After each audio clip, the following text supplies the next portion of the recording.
we're doing something a little different this week with Heritage Mississauga, and we've invited Greg Carraro on. And Greg, many of you may know in his long association with Heritage Mississauga, but he literally and physically wears a different hat. Today, in a different variation from our normal Ask a Historian, we're doing Ask a Reenactor. And joining us, of course, with Greg, many of you may know, is that he has long been associated with the 2nd Regiment of York Militia, reenactment company for the War of 1812, but also he does a number of other things in the year, a longtime veteran of our Haunted Mississauga programs, and has also donned some First World War costuming and interpretation in the past. So, but here we're going to talk about life as a 1812 reenactor, which is something that is near and dear to Greg's heart, and is very passionate and committed to. We're going to explore that hobby with Greg. So thank you, Greg, for joining us, and as we continue our programming apart but together during these times of COVID. So again, thank you for joining us, and thank you for having me here. Awesome. It's a strange thing. We see not only yourself but many others dressed up in wool in warm summer months. What drew you to reenacting as a hobby? What got you involved, or got you bitten by that bug, if you will? Well, bugs, wearing wool in July, cold coffee, damp mornings. No, that's you got to work on the sales pitch. Yeah, it's a running joke with reenactors, but I actually have always had a soft spot, obviously, for history. It's been my passion for many years, and specifically Canadian history. And so I had the opportunity of being exposed to the War of 1812, in grade 8 many years back, and then revisiting it just prior to the beginning of the bicentennial. And of course, Heritage Mississauga was very involved in marking that bicentennial and looking at the contributions made from by individuals in the what's currently now Mississauga. Again, reading in books and watching films and even speaking to experts is one aspect of it. But when I realized that I could actually immerse myself fully and completely into that era as a reenactor, well, in that regard, it was a no-brainer. So when Heritage Mississauga did their event in Streetsville, and I was involved in that, I had a chance to talk to reenactors and hear what drew them to the hobby, as well as just enjoying the spectacle. And that's pretty much where it began. So it's grown from there. And there's certainly an element of theater there as well. And I think that from my experience with you haven't shied away from that public engagement in other avenues, which is a fascinating thing that you bring. Well, yeah, and I mean, not everyone. I mean, the hobby attracts so many different people, so many different personalities. But for myself, yeah, definitely the theatrical element appeals to me, and just being able to reach out and engage the public in a way that's, well, it's entertaining. I guess it's 19th century infotainment, really. I mean, they can watch a spectacle and they can learn while they're doing it. And as an educator, I feel that's the best way to engage, to catch people's attention by catching their imagination. Now, how did you, taking that interest, you mentioned the Streetsville event in 2012. How did you yourself then bridge that gap from being part of the event to actually becoming a participant? How did you get involved? Very slowly. I have to admit that I was accused of being overly prudent in entering into the hobby. And I think that was just coming from an immense amount of respect and appreciation for the reenactors and seeing what they're doing. It's not just putting on clothes and playing soldier. There's a very unique way in which 19th century warfare carried itself out. There are specific terms and whatnot, which would be completely foreign to most people today. And the way that they put the kits together with such care to historical accuracy, I knew that I wouldn't be able to do it overnight. So it started by talking to reenactors, continually reading up on the actual historic events of 1812, and especially as it pertained to Southern Ontario and Southwestern Ontario specifically. And from there, I mean, then after that, the way anyone else who starts getting involved in the hobby, I tell them, I said, you know, you just take it in a bit at a time, get comfortable with it. You're always going to be finding new things out. You're always going to be compelled to learn more. You're going to have a lot of people in the community more than happy to teach you as well. It's not a large community. It's quite obviously a bit of a niche as far as even reenacting is concerned, which is a niche in of itself. So you'll find that generally people are very helpful within the hobby, and everything from how to wear your uniform correctly to the various debates over actual battles that occurred 200 plus years ago. And so it takes time. And so for myself, being involved since 2012, every year, every season, I learn a little bit more. How much, I mean, you alluded to the fact that you had to learn these things and you devoted time to them, commands, manners, dress, that sort of thing. How much time did you have to devote? Like, I'm thinking practice and training and drilling. Like, how much of that was involved in your baby steps into this hobby?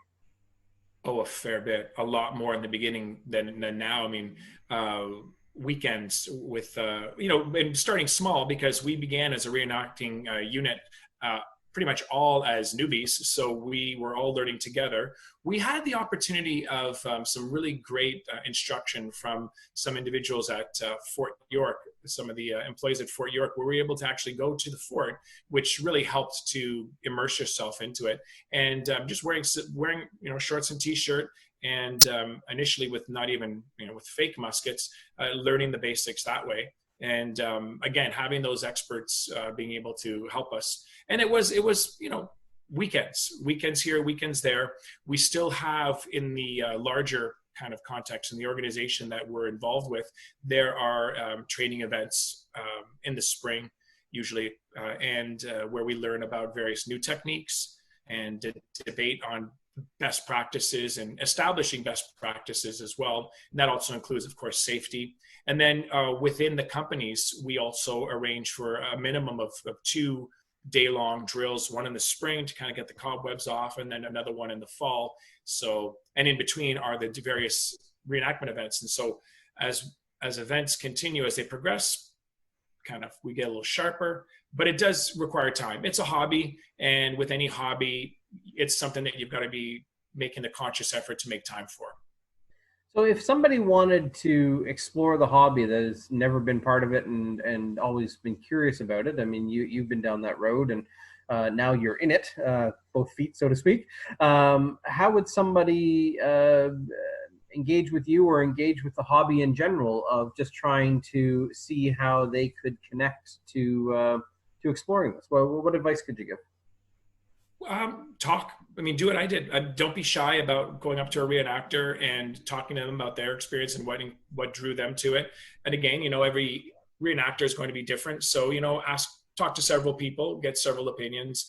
And for sure, for us, for instance, we have a very visible kind of footprint on social media. We have a website, secondyork.com, spelled, well, second York, like the number.com. We have an Instagram site, and we have a Facebook site as well. And there's an opportunity for you to reach out and contact us directly. And in fact, I was doing that just yesterday with an individual from Guelph who was going to be joining us. And I think that's really ultimately the best way to do it. I mean, everything else kind of helps accentuate the experience, but talking to people that point you in the right direction is the best first step. Yeah. And I know from my experience in the past that a lot of these groups, I mean, Second York is based primarily in Mississauga, but you draw from a wider, your members are from beyond the borders of Mississauga. But there are groups scattered throughout Southern Ontario, are there not? There are. I alluded to a large organization which Second York belongs to, and that's called Crown Forces North America. And they're actually a North American-wide historical living history organization that has a structure. There's a general, a brigadier general, colonels, and whatnot, all the way down to the various units and companies. And we tend to get the international events happen once a year at what's called a Grand Tactical. And they're either 1 year they're in Canada, 1 year they're in the United States, usually Ontario, Quebec, New York, with the exception of some of the bicentennial events where we were down in New Orleans as well for the 1815 battle there. Yeah, there's a large organization, and they also help with regards to creating protocols with our input as well, and making sure that things run smoothly and that they're coordinated and that we're able to support each other. So. Given that our audience, particularly attached to the activities of Heritage Mississauga, is based in the general GTA area, what kind of events you mentioned Fort York as a location, but there's other events that take place within kind of the GTA. Just wondering if you could mention some of those. This year being an exceptional year, but usually that there's things that are happening throughout the summer. And can you mention some of the high points that Second York gets involved absolutely. in? Sure, absolutely. I mean, yeah, this is an exceptional year so far to date. We've had a grand total of 0 events. Unfortunately, they kept on being canceled, including the Grand Tactical, which was planned for Sackett's Harbor in New York. But what we do is usually start the season in the first weekend of June with Stony Creek, the Battle of Stony Creek in Hamilton. And that is a great way for us to start the season because it's not very far. It's the battle itself, the story of the battle behind it is just an incredible one. We have the Siege of Fort Erie later on in July, which again has an incredible backstory. And what we tend to do at a lot of these events is combine several battles over the weekend. Sadly, Fort York really doesn't have much of a program with regards to reenactments. They had one minor one to commemorate the U.S. attack on York in 1813, but beyond that, not really a place that we frequent outside of training. Fort George is another one, and it's a little bit more flexible, the dates there, because we often, to accommodate other events in other places, we tend to stagger the events one year Fort George, another year elsewhere. And so that's how that works. But I would say that the highlights are going to be Stony Creek at the beginning of the year, followed by Fort Erie, and then, of course, the Grand Tactical, wherever that is. Generally, those are 3 very big draws. But I can tell you that over the last couple of years, outside of the bicentennial, there are easily, you can make it out to at least a dozen events if you really want to. Of course, that includes places in Quebec like Chrysler's Farm as well and whatnot, but you can certainly keep your summer quite occupied and fall. And I'd be remiss to say if we can do a shameless plug here between Heritage Mississauga and connecting to Second York, you host your own reenactment each year at the Bradley Museum, the Engagement at Bradley, which has now, correct me if I'm wrong with math, but we've done 3. Yes, we have. And so this, fingers crossed on this year and what it looks like, but that's something that's become an annual tradition as well for Second York. Absolutely. And yeah, I'm all for shameless plugs. It's usually an event that traditionally happens the first weekend of October. And so we tend to close out the season. And it's a nice, it's a bit different from other reenactments in the fact that it's really not a reenactment. It's a tactical, which is basically a set piece battle where the unit commanders, we come together and we decide what the choreography is going to be. And so it's a lot of fun. There's a lot of education because in these sorts of events, such as Bradley, we talk about the lifestyle of the soldier and the various techniques in battle and whatnot. Not so much on the historical event. Of course, there are always historical connections, such as the Bradley family and their connection, Lewis Bradley and his connection to the War of 1812, which is why we chose the site. But it's fun, and if you live in the GTA area, the GTHA in October, I encourage everybody to come. Bring the family. There's lots of things. And there's not just battles. There's singers. There's dancers. There are merchants. The best honey to be bought is to be found there, and it's just and lots of children's activities as well.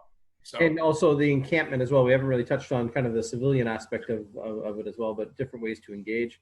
So back to just exploring the hobby and someone joining in, let's be honest, is it expensive? Yes. I don't want to say too loud. The missus is not too far away.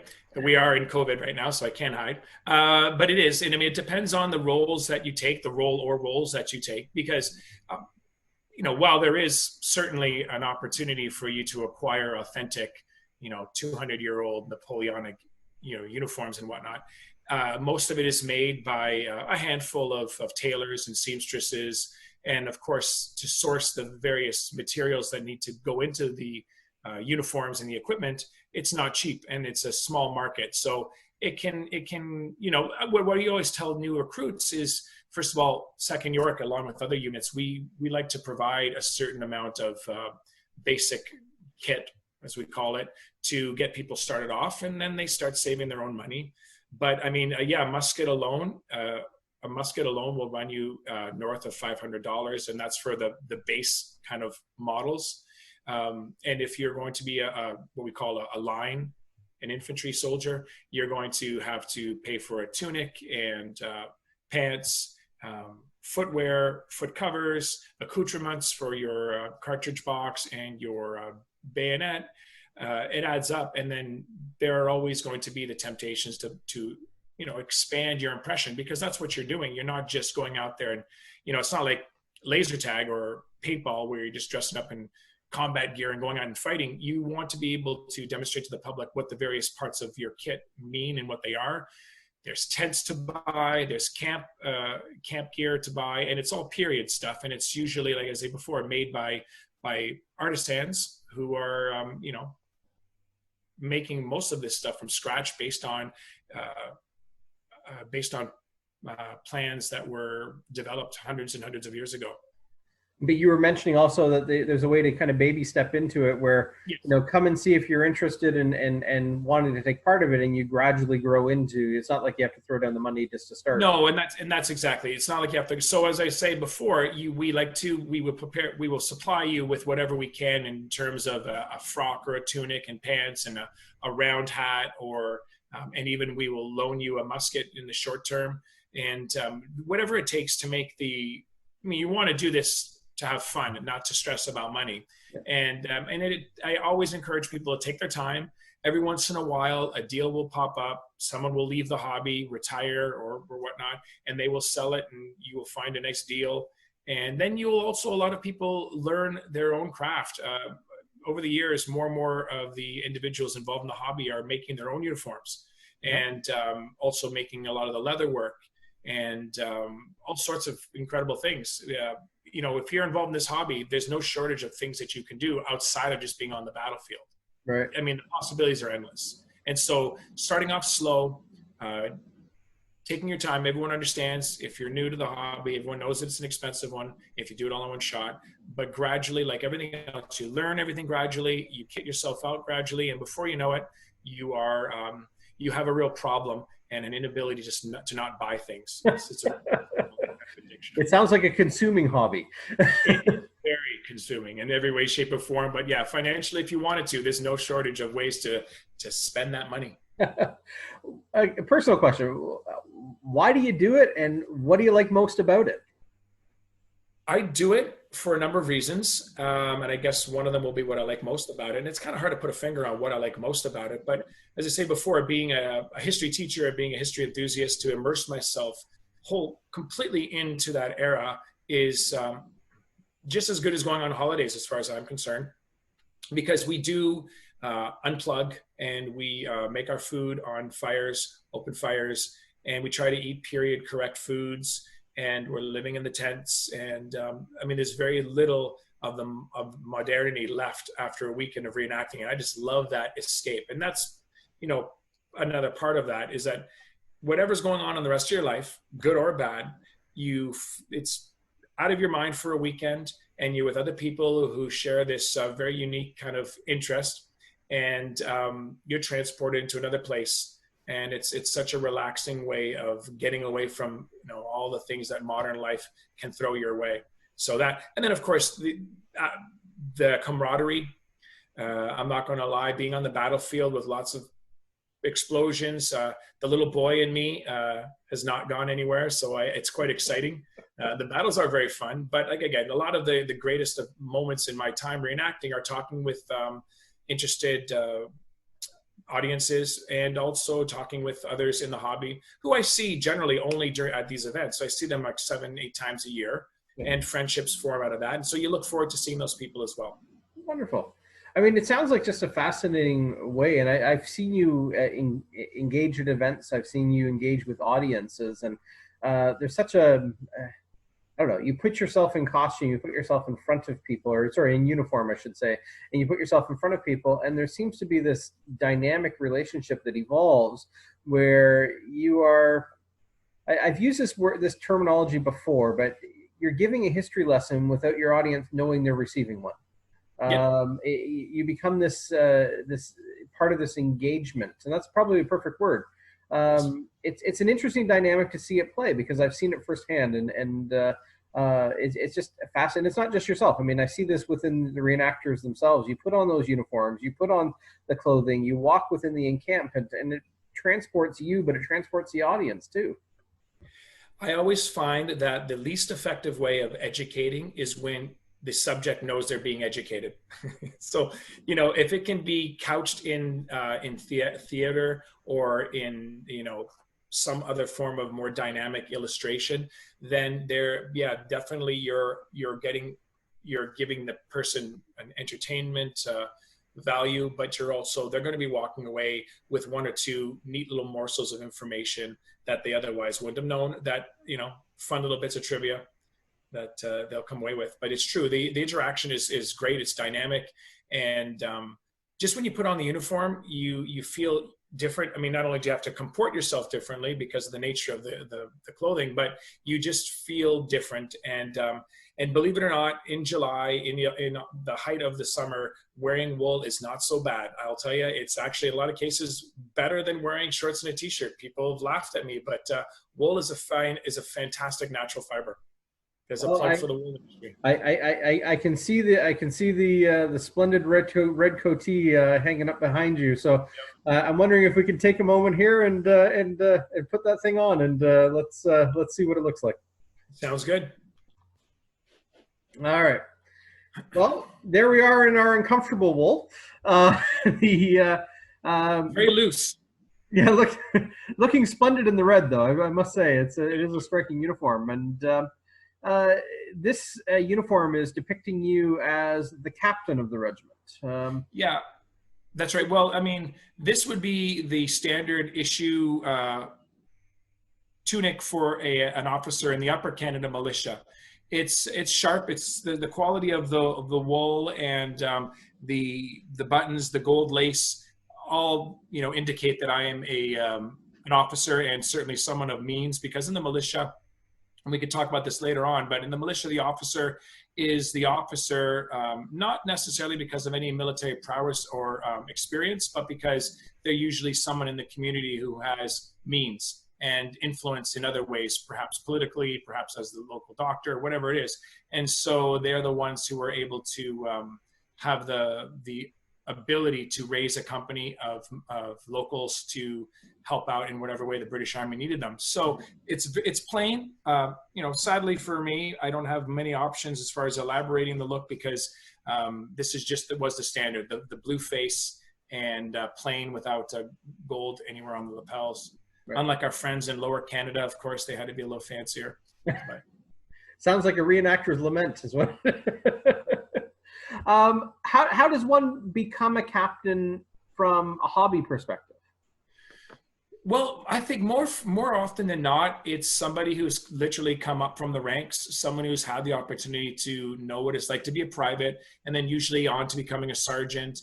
And then from there, the next step would be a captain, which is a junior officer position. And that's the height that you reach in a company.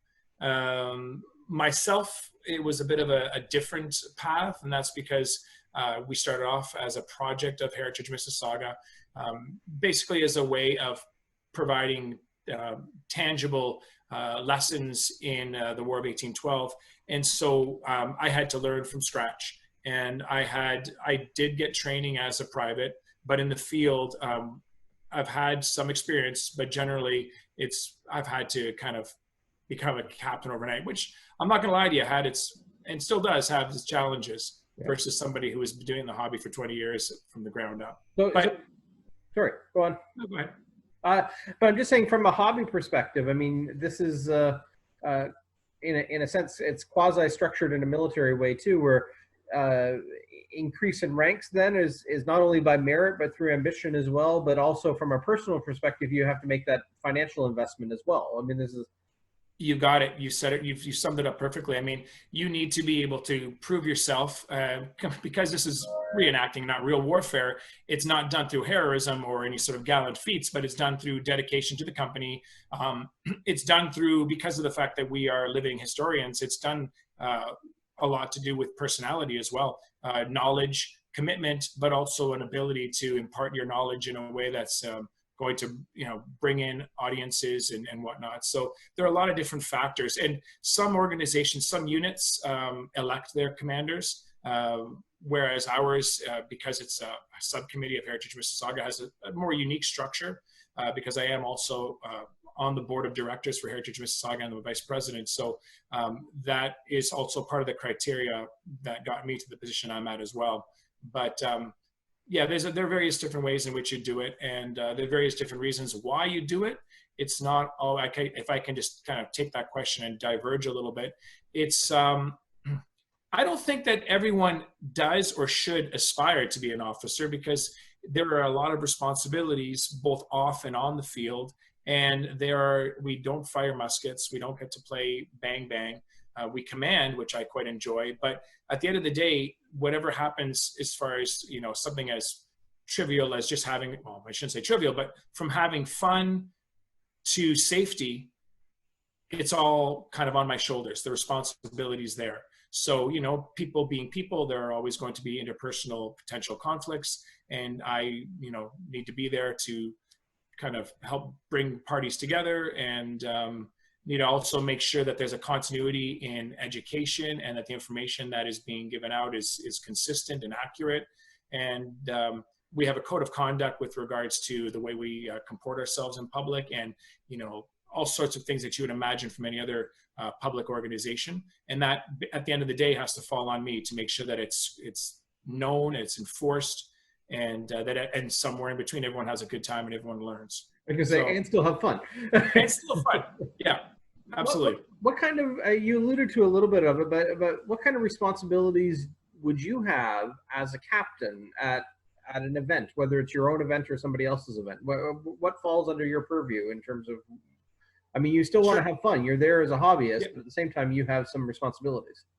Yeah, and I do, and I also have to say that I have the ability to delegate as well, and so it's important that I have a strong NCO, an officer class, to be able to depend on. But from the moment we arrive at a reenactment, I am got a hands-on kind of approach. You know, these are individuals, these are adults, so I don't want to take their hand and tell them this and that and everything else. But, you know, finding out where our layout, where our campground is supposed to be, the layout of the camp, making sure that the people that said they were going to attend are attending, and that any sort of, if anything goes wrong on the way there, someone needs a ride, I'm called and I have to try and work that out. So all the boring logistics, but then once the reenacting weekend begins, then I can fall into a more of a traditional military role. And that is making sure that I have the numbers of members who are fit for the field that day. I do an officer's briefing in the morning with the other officers of the various units, plus the general staff, to learn about what we're going to be doing, things to look out for, whatnot. I transmit that information back to my company. And then we are on the field. Then, I mean, there are so many other things in between, but on the field, then I am told, I'm kind of in the middle between the soldiers and the general staff. And that information from the general staff filters to myself.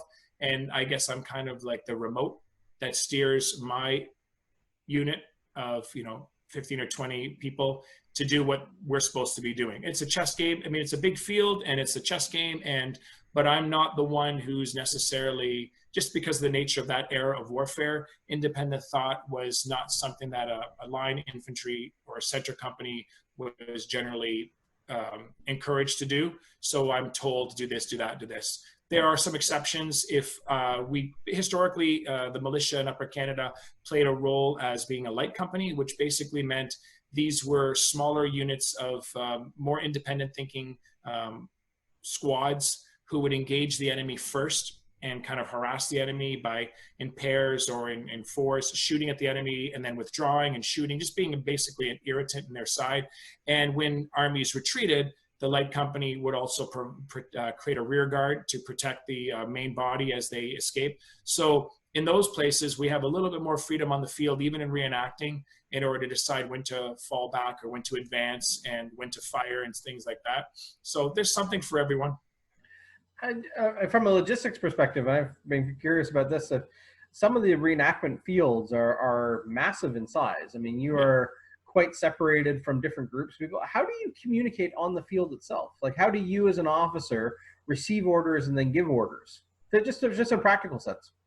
Well, I mean, again, we get the bare minimal prior to a battle as to what to expect. And believe it or not, there are even twists where the other side goes off script and we have to react to that, which is actually a fun challenge. But essentially, as I said before, we're given our orders on the field at the time by somebody who a lieutenant or an adjutant from the general staff would say, okay, Mr. Carraro, after this volley, advance your men to that position and wait for further commands.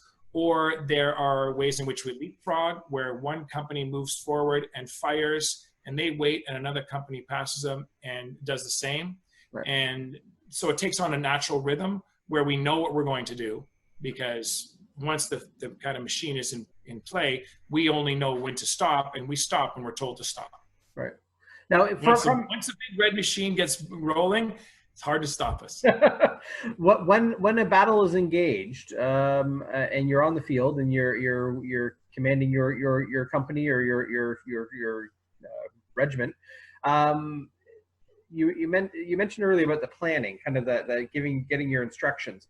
How much is choreographed, and is there a master who's in charge of that choreographing? How much is correct? Well, the commands are not. I mean, the commands are something we have to learn, and there are a series of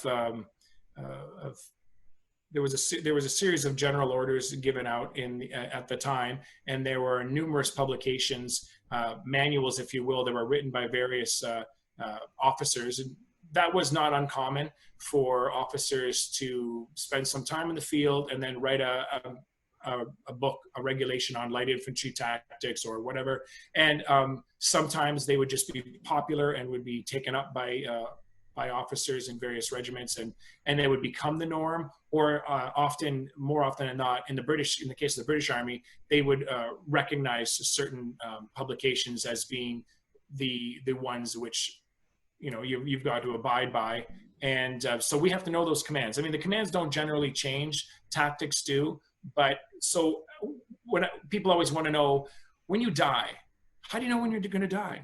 I can tell you that sometimes I will tell the soldiers to die, quietly under my breath. The next time the enemy fires, I want 3 or 40 guys to drop. Sometimes we're told in advance that we're all going to die if there's an explosion. Like at Fort Erie, there's a great highlight of the nighttime battle where the magazine explodes. It's a massive explosion, and a lot of British soldiers, as actually was the case, are supposed to die. So we know when that big explosion goes, we drop. The most common way in which you know when you're going to die as a soldier is when your musket stops firing and you're useless on the field. And so it's like, okay, I've tried, I can't get it to work. Next shot, I'm going down. So all those things kind of happen spontaneously for the most part.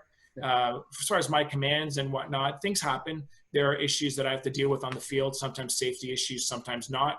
Like I said before, sometimes the enemy chooses to do something different, and we have to respond. And in that regard, it's really good that we know our tactics and we know we've read these books, because then we kind of have an idea, an orderly way of receiving the enemy if they've done something different. And that has happened for George the last time. It was a very interesting kind of turn of events that required us to respond creatively. So a little combination. I was going to say, to be honest here, do you try to mess up the other side occasionally just for fun? Not as much as they try to mess us up, I got to say. I think the British, the Crown Forces, we tend to get a reputation of being very, very rigid, very by the book, and the American forces kind of take the opposite kind of cavalier attitude. So they like to mess around every once in a while. Yeah. From an event perspective, when we see, like, for those that have been to reenactments and you see the soldiers on the field, and you see the officers usually standing behind or beside their line and giving orders and whatnot, is there a key group that has scripted or choreographed the entire battle that is then controlling the elements and the commands of who's supposed to do what when? Not to say that, like you said, it's not exactly formatted out like that, but like you have a commander who is instructing you, and you in turn are Yes. relaying those instructions. And Yes. yeah, So generally, I mean, again, for the most part, these battles are reenactments, so we have to draw on history. So, and of course, we interpret them somewhat more liberally based on the fact that, you know, we've got a more compressed space and we've got a more compressed time, and we're not about to have, you know, hundreds of, you know, troopers on horseback cutting us down. That's not going to be able to, that's not going to work with that CGI or anything like that. But there is generally, like I say before, there's usually a meeting. The general staff decides the layout in consultation with the command staff of the American forces who were fighting. And we don't come up with the scenarios. They build them based on history. They change it up every year for all of our benefits to make it more interesting. And they commute that information down to us. And then that's combined, that set piece kind of plan and the commands are combined with things that just happen and they're unavoided, and then it kind of adds to the spontaneity of the event. But generally, it's we have a brigadier general who is the highest ranking individual in crowd forces in Canada, and underneath the brigadier general is the colonel, and he's usually the guy that's in charge of the choreography. So that's how it works. but you in your local event, I know with the engagement at Bradley Yes. that you host, you've also worn that hat as Yes. well, have you not? And oh wow, no, absolutely. It's free reign because there was no battle to have to recreate. So I do it in consultation with several individuals who I admire for their abilities to understand reenactments and their flair for drama and cinema, or whatever you want to call it. But it's just really a lot to have to consider. You have to, at the end of the day, trust the unit commanders as well as the soldiers that they're going to be trained enough and disciplined enough to do what needs to be done. And if there is a problem, in order they'll be able to rectify that problem without kind of going, oh, I don't know what to do. It's a really clever bunch of men and women who are out there on the field, and it takes a lot to jar them or make them kind of go, oh, now what?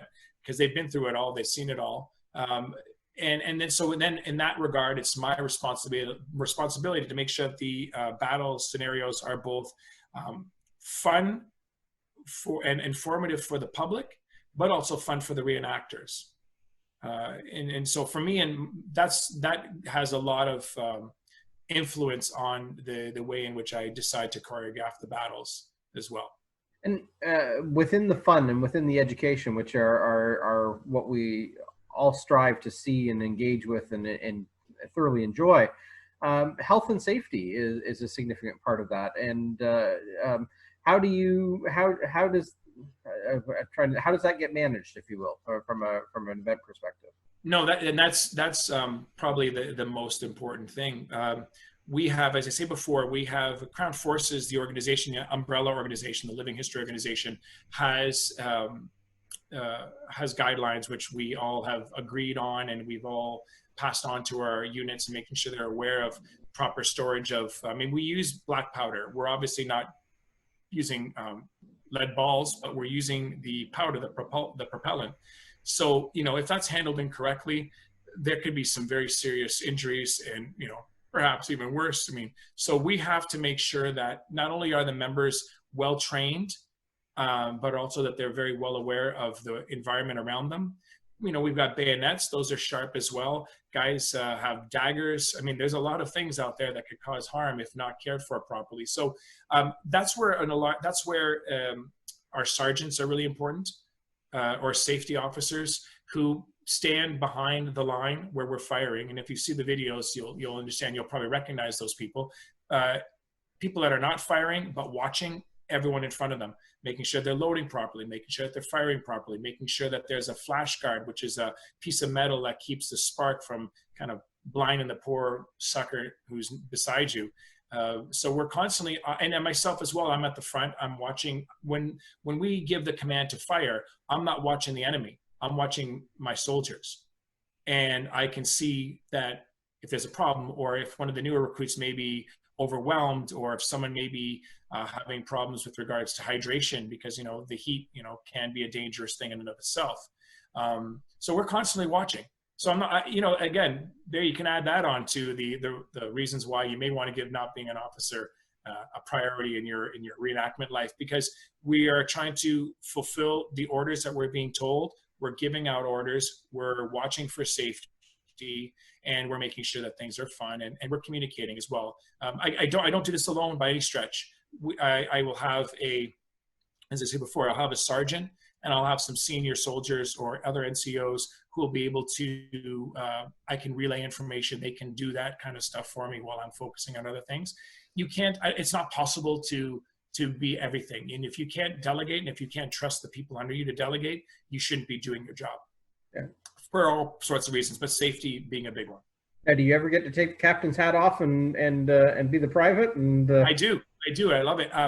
I do that. We also have some events. There's one at Fanshawe Pioneer Village in August. It used to be in the fall, but where we usually remove the red, put on the gray, and we are no longer 2nd York. We jokingly refer to ourselves as the 2nd New York Regiment, New York Militia. And I get, for the most part, I get to be a private and get to fire my rifle, my Kentucky rifle. There you go. It's fun, and it's I don't have to think. I can just be a robot and do what I'm told, and I quite enjoy that. It doesn't happen enough, though. Now, can you describe in some way? You talked all about the management, if you will, of the field, but describe to us in however terms you can put it in, what it's like to be on a field of battle. Yeah, I can remember vividly my first experience taking to the field as a private, walking onto that field as, artillery, as cannons are being fired, 6-pound cannons, and just seeing this wide open space, looking at each side, looking to my left, looking to my right, seeing this long, line 2 deep of British soldiers, big, huge, standards waving, the King's flag waving, and then looking across the field and seeing the enemy, and then seeing those puffs of smoke come up. It's such a rush, because even though we know it's not real, we're being, orders are being barked at us, and there's a time limit in order to do things, and you got to do it right, you got to do it safely, but you got to do it. And I don't think it's possible to describe it unless you've experienced it. I know that sounds cliche. It's, God knows, it's certainly nothing like a real war. But if you're a student of that period of military history, and to finally be out there and you see these set piece battles on 2 lines coming towards each other. In between, you've got the light infantry, and you've also got our native allies who are in the woods hooting and hollering, and it's just a sensory, a very positive assault on your senses, and also the smell. The black powder has a very unique, not unique, but a very distinct sulfuric smell. Okay. And the fog of war, because the smoke is everywhere, and the sparks are flying, and the sounds are loud, and people are yelling, and we're even catcalling the Americans. They're catcalling us. It's just a rush. I remember one of our members, I believe the first time he came out to an event and took the field, if I'm not mistaken, it was at Stony Creek many years ago, and he came off the field saying, "Now I know why you guys do this." And he just loved it. And just the idea of being out on the field and being part of it in action is like you said, it's incredible. It's incredible. And just from another perspective, when we're taught a new maneuver, and we're practicing it and practicing it, and like anything else, when you drill, you're repeating the same thing over and over and over again. It gets to be nauseating after a while. But then when it actually is used on the field in a battle and it works out, it's just incredible. You feel like, oh, that's got to be a gold performance. We get judges. What do you think? So we're able to pull something off that we've not done before. There's a lot of satisfaction in that. And that's probably something, and I don't mean to belabor the point to someone who comes out to reenactment, is they see the end product of an audience sees the end product of countless hours of practice and drill and repetition. And I don't think there's any way to understand the amount of time that has gone into what you do on the field in front of an audience. Probably not. I mean, but I would say that it's on par with somebody who's an athlete who is constantly training to do their work. I mean, it's part of their life, Yeah. and we try to maintain some kind of level of conditioning year round.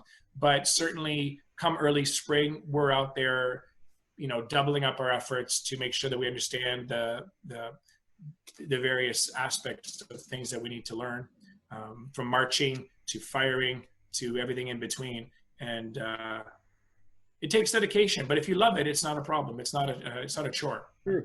You mentioned on the field, though, one of your jobs is as keeping an eye out on new recruits, so which all leads a segue into the fact that you have veterans on your team and you have new recruits, and there's going to be different levels of ability and